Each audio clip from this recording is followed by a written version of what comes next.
Hello everyone and welcome back to the channel where today we're playing the First Battle of Winchester from GMT Games' Death Valley Battles for the Shenandoah, the Great Battles of the American Civil War series.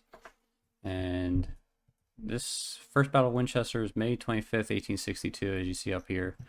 And it's after the Confederates took Front Royal, and now it was a race to Winchester to try to cut off Banks.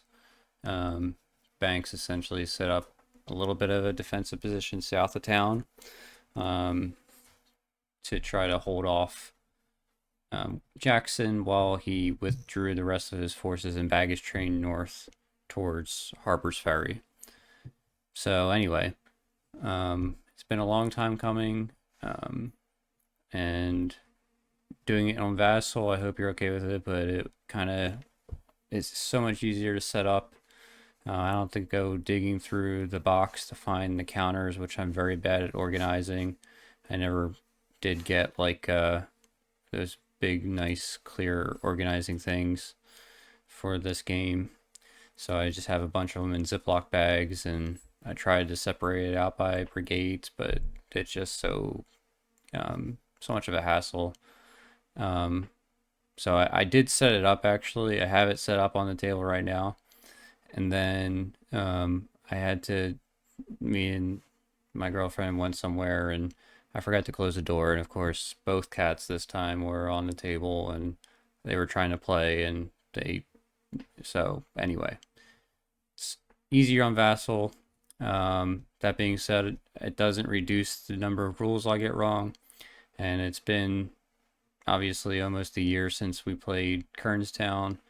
And so I'm sure I went back and looked through it and I tried to kind of see what rules like kept getting wrong in the previous playthroughs. But anyway, I'm sure I'm still going to get some wrong this time.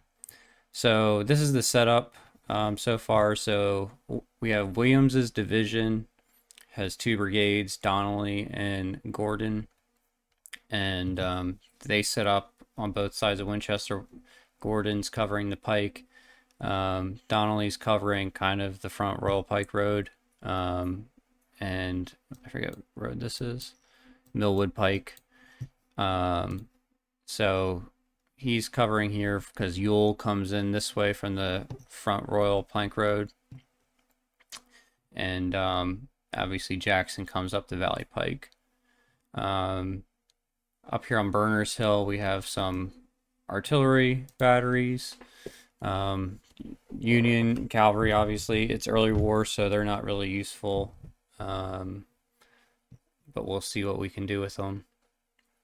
Jackson sets up down here on near the Cedar Creek Road, and so basically, what we're gonna maybe I'm not original, I don't know, but we're gonna try to recreate a little bit of Jackson's maneuvering here.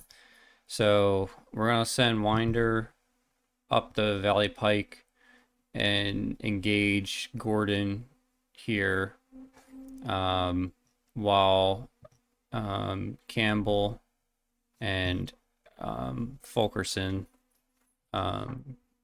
leading Taliaferro's brigade, come up behind him and take this little trail to fling out here and flank the the Union forces here on this stone wall. And once we get out on this flank, then we can kind of move east towards Winchester, while Yule comes up here and overwhelms these by going across the Kern farm into these woods. So like the 1st Maryland, I think, went through these woods and outflanked Donnelly. So that's the plan. When I did try to play this myself, without recording, obviously. And that time I tried doing it a little different. I sent Campbell's brigade out here for a super long end around. It kind of works. Might do that again with Fulkerson coming on in reinforcements. But there's no reason you don't just go up the Valley Pike. You don't even need to use march orders really, because you have so many you have a lot of time. There's what, 1, 2, 3, 4, 5, 6 turns. So you have a lot of time to maneuver, and the Union don't get any reinforcements. So you're really not in a rush to, and that's something I have to work on because I kind of just want to get into the thick of things.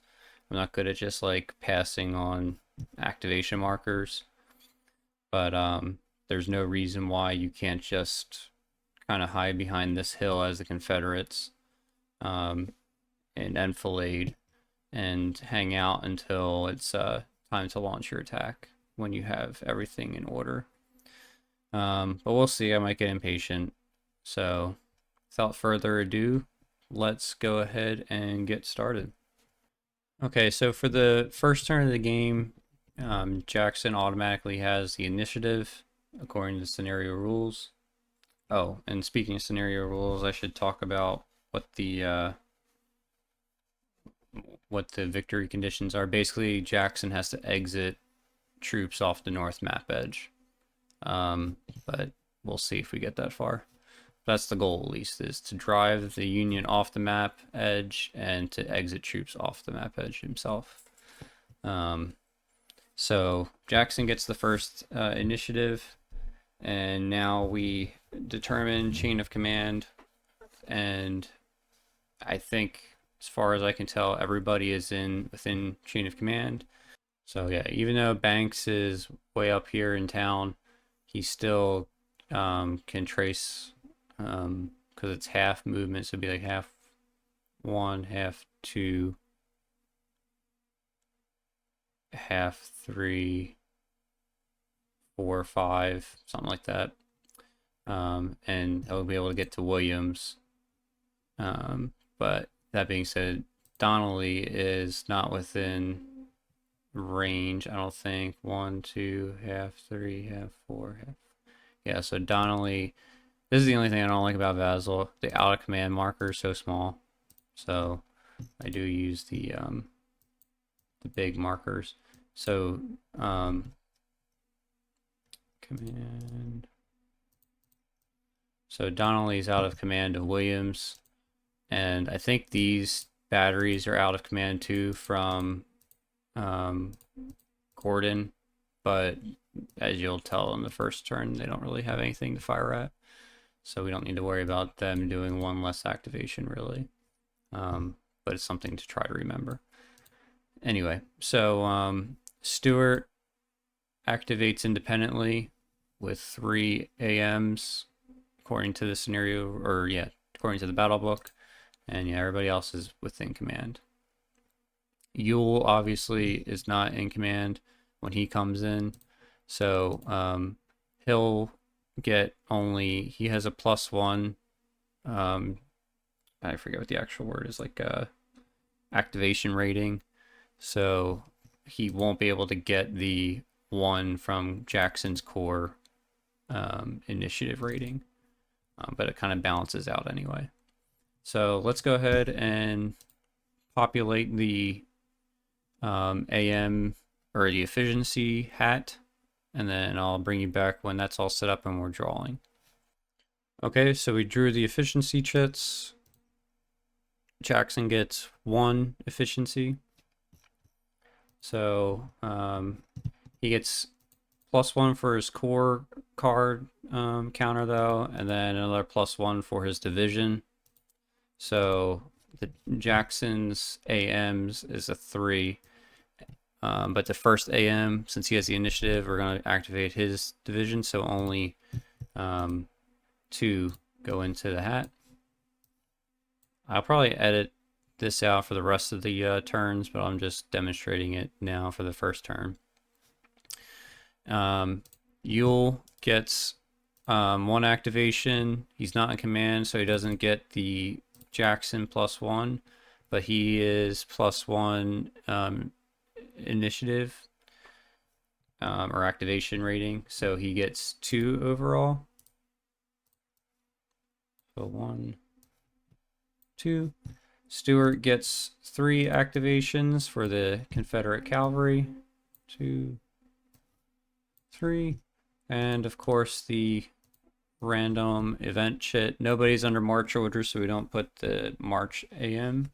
And the artillery is activates under Jackson, so we're not using the Confederate artillery AMs.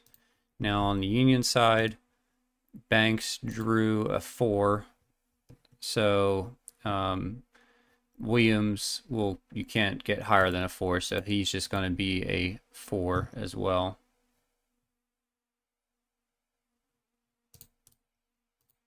So we're going to throw 4 of 2, 3, 4. So 4 Williams is in there.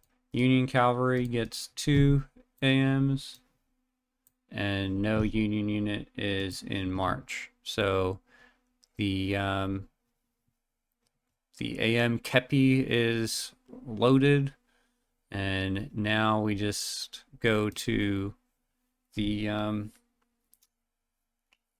orders segment or phase, and we give orders to reinforcements, but everybody's just going to stay in advance. We're not going to go to march or attack, obviously. So yeah, so now we go to the activation segment, and Jackson already selected his own division for activation, so now we're going to activate his brigades. And so like I said, we're basically going to move Winder up to around Hollingsworth Mill, and then advance probably this way so that we have enfilade from the cannons, and start trying to maybe get to this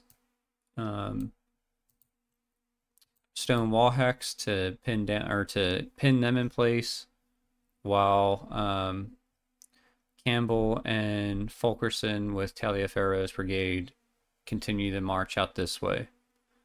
So yeah, I'm going to move everybody and bring you back when they're done to show you what it looks like.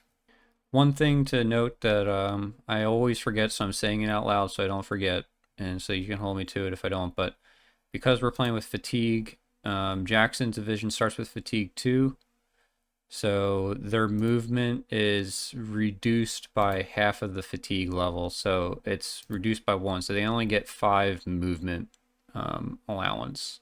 So something to remember. All right, so here is Jackson's division at the end of its movement. So basically, as far as I'm pretty sure this is the rule, but since it's on a pike, the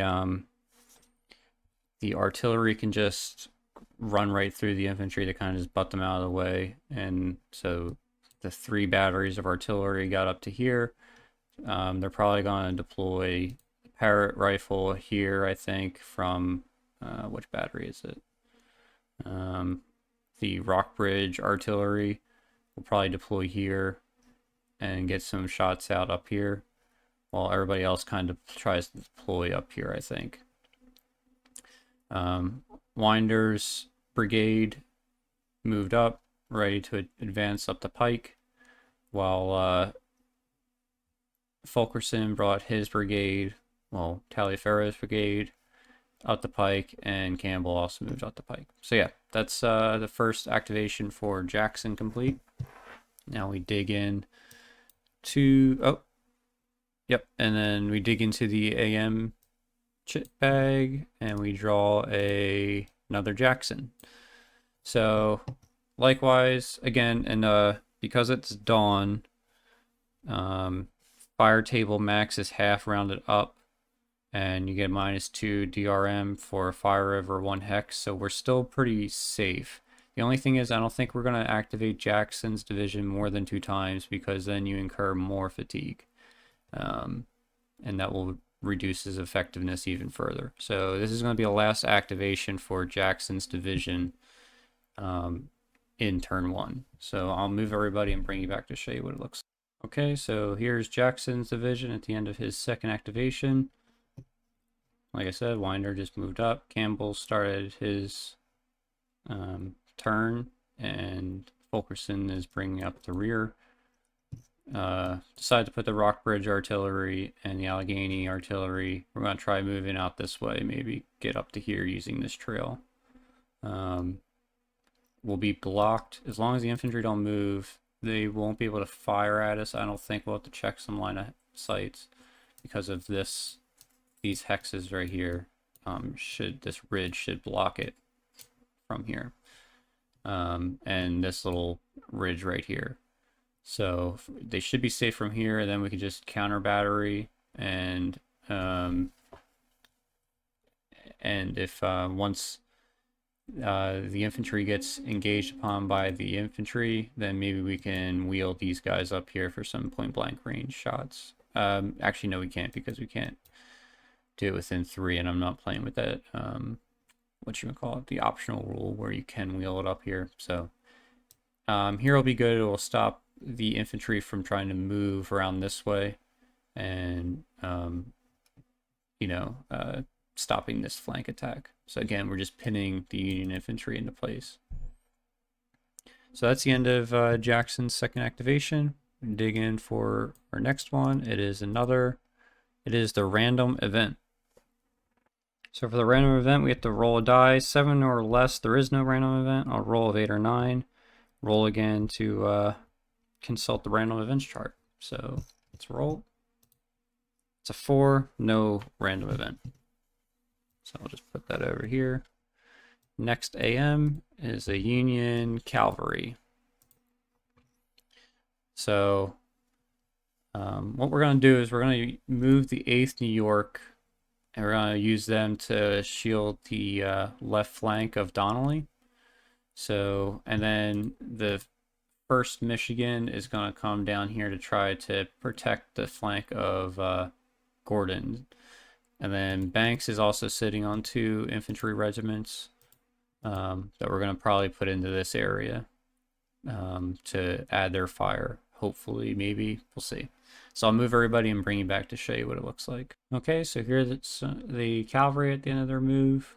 1st Michigan moved out here onto this trail. 8th New York is going by the Haymaker Farm to try to get down Town Run in this area or so.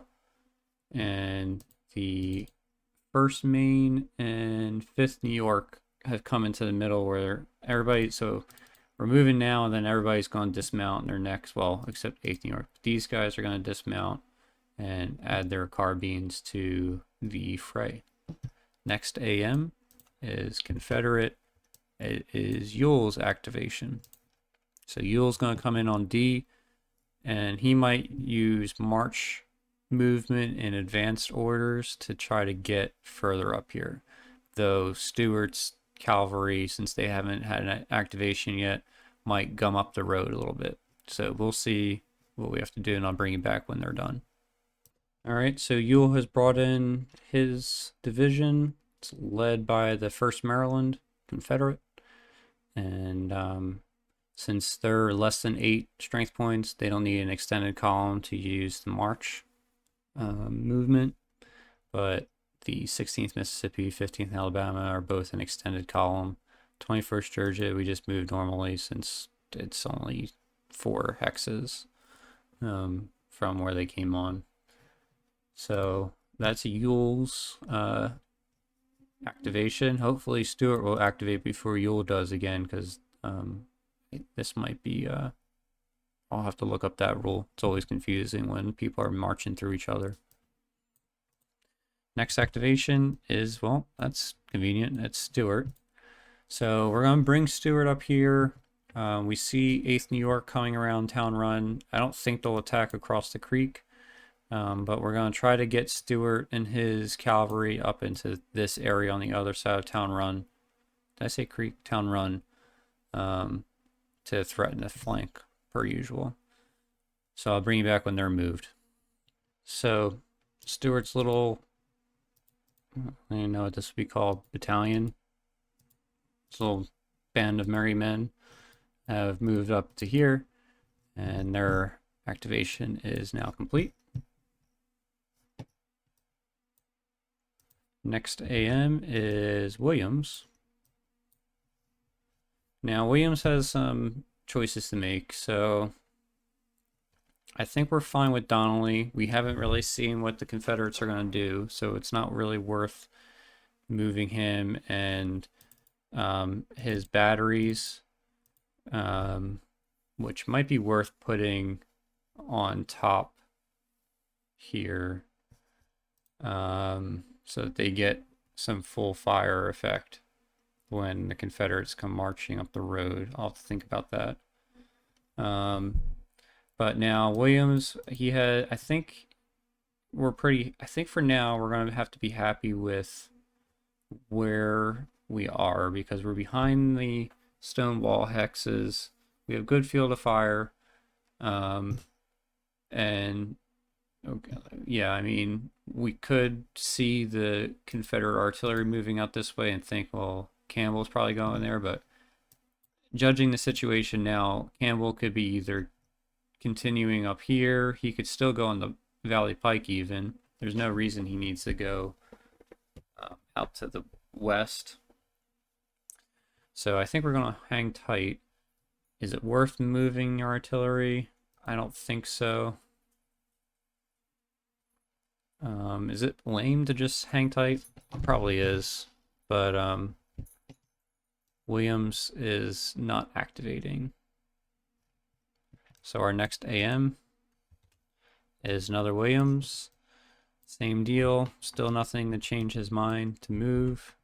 Williams again, just going through all of his activations. So here's Yule now, something different. Now, Yule's going to move his units up Millwood Pike, try to get into this area to move through these woods, I think. It's not worth continuing up the pike, though there is some cover. Better cover is over here, and he can threaten Gordon's brigade over here. So I'm going to move Yule, show you where he ends up.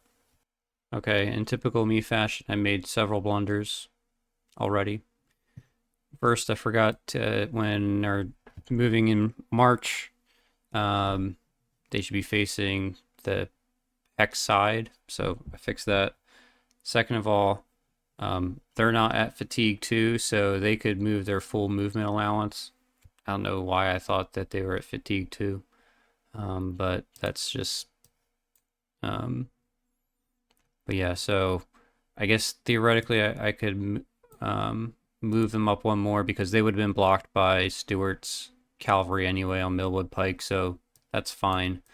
So now we're just going to move with fully 6 movement points and see where that gets us, somewhere up here probably. So I'll be right back. Okay, so here's how it looks like it ends up. Everybody moved their normal allowance. He, to keep up, because there was an extended column between him and the 16th Mississippi, he had to stay in March to keep up, and 21st Georgia was able to just use 6 movement to keep up with the extended column. Whew, okay, so I think that's Yule's turn complete. There's going to be a lot of editing there, I'll tell you what. And I think we're done with turn 1 for Yule, because we don't... Well, actually, we could probably move again. If he does get fatigued, he'll just move to fatigue okay.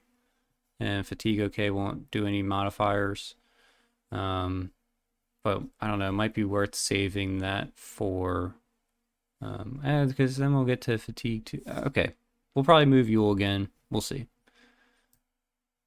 Next AM, Union Cavalry, so I'll move them, dismount them, bring you back when that's done. Okay, there's the Union Cavalry moved. 1st Michigan, 1st Maine, and 5th New York all dismounted. 1st Maine and 1st Michigan had their strength reduced because of the horse holders. 8th New York moved up to Town Run to try to contest this crossing, but they didn't have enough movement points to dismount. So that's the Union Cavalry done. Next AM is Williams. I think we're good though still. Nothing's changed.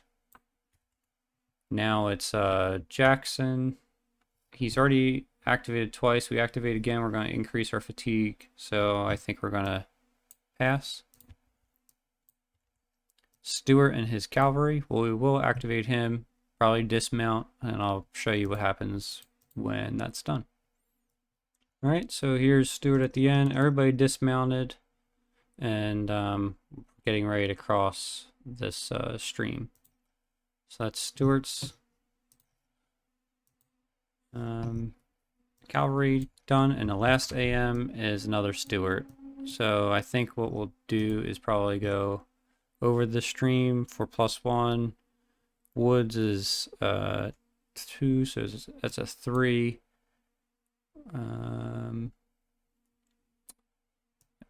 No, we won't, because we can't go adjacent because we're in advance. Don't know that we have line of sight. Yeah, I guess we do. Carbines, though, because it is dawn, we're gonna have crazy DRMs. I don't think we're gonna fire. I think we're just gonna hang tight because we have a -2 DRM. Our strength is only hideous. It's nothing. And carbines only go range 3. So it's half. So it'd be range 2. We could make it. I don't know. It's not looking good. So it's not even worth it, really. So yeah, that's, I think, the end of turn 1. Everybody is activated. There's no more AMs. Can delete these, delete these.